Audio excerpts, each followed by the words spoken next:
سر آپ نے 2019 میں ہائی کورٹ میں جو جہیز کے خلاف درخواست دی تھی اس کا کیا بنا ہے؟ اس کا ابھی کوئی رزلٹ نہیں ملا؟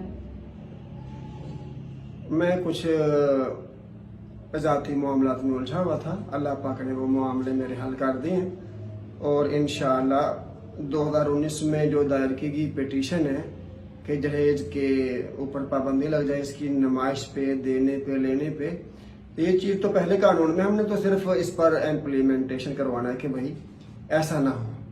تو اللہ پاک نے میرے بہت سارے ذاتی معاملات جو ہے وہ درست فرما دیے ہیں، اور انشاءاللہ میواتی زبان کے پیچھے میں لگا ہوا تھا 10-12 سال سے۔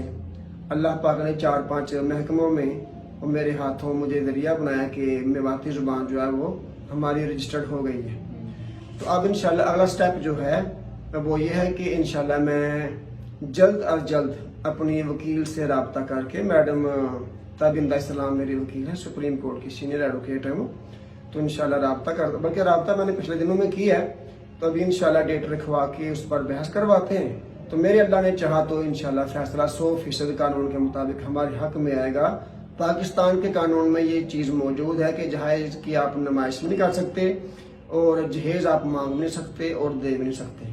40,000 روپے کے قریب تقریباً ماں باپ جو ہے وہ اپنی بیٹی کو کوئی تحفہ وغیرہ دے سکتے ہیں، تو اس کی بھی نمائش کا یعنی کہ جو ہے نا وہ کوئی جواز نہیں ہے۔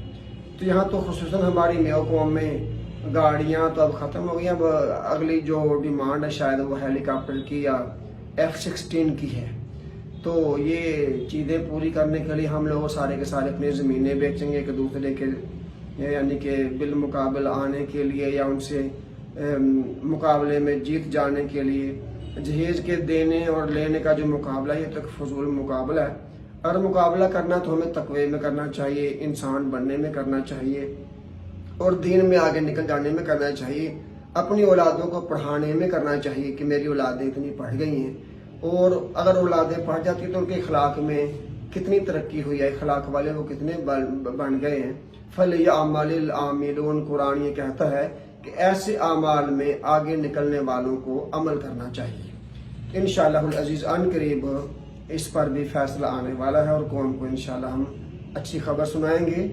اور جیسا کہ آپ میری یونیورسٹی کی فیلو ہیں، آپ جانتی ہیں کہ ہم نے یونیورسٹی میں بھی پروگرام رکھنے کا فیصلہ کیا ہے کہ لڑکیوں کو اور لڑکوں کو ہم بتائیں کہ بھائی آپ جہیز نہیں مانگیں گے، ہم نے ان کو تیار کرنا ہے۔ جیسے کہ ہم اپنے سکول الفارابی اسکول آف سائنسز میں اس وقت بیٹھے ہیں، تو یہاں بھی ہم ورکشاپ وغیرہ کرتے رہتے ہیں، فردن لوگوں کو ترجیح یعنی کہ اس بات کی دیتے ہیں کہ بھائی آپ مہربانی کریں، لوگوں کے والدین پہ، لوگوں کی اولادوں پہ رحم کھائیں، جہیز لینے سے انکار کریں، جہیز کو برا سمجھیں، اس پیغام کو آگے بھی لوگوں کو بتائیں۔ اور جب ہم جہیز دینا چھوڑ دیں گے، ہم اکانومیکلی اتنے سٹرانگ ہو جائیں گے کہ اتنے سٹرانگ ہمارے کاروبار ہمیں نہیں کر سکتی۔ ہم تو اپنے کاروبار کی جڑیں کاٹ کے جہیز میں لگا رہے ہیں، اور وہ ایک فضول سا کام ہے، یعنی کہ بھیک مانگ لے آدمی، اگر یعنی کہ کسی کو زیادہ شوق ہے تو وہ مناسب ہے، لیکن جہیز کے نام پر تو ایسا نہیں کرنا چاہیے۔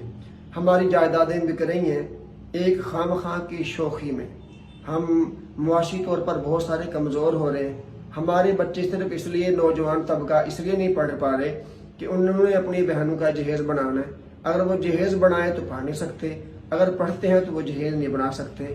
لہذا قرآن میں جو پہلی آیت نازل ہوئی اقرأ بسم ربک الذی خلق، اس کو عملی جامہ پہنانے میں جہیز جیسی جو لعنتی رسم ہے وہ آڑے آ رہی ہے۔ انشاءاللہ ہم اس رسم کو اقرأ بسم ربک الذی خلق کو عملی طور پر جامہ پہنانے میں آڑے نہیں آنے دیں گے۔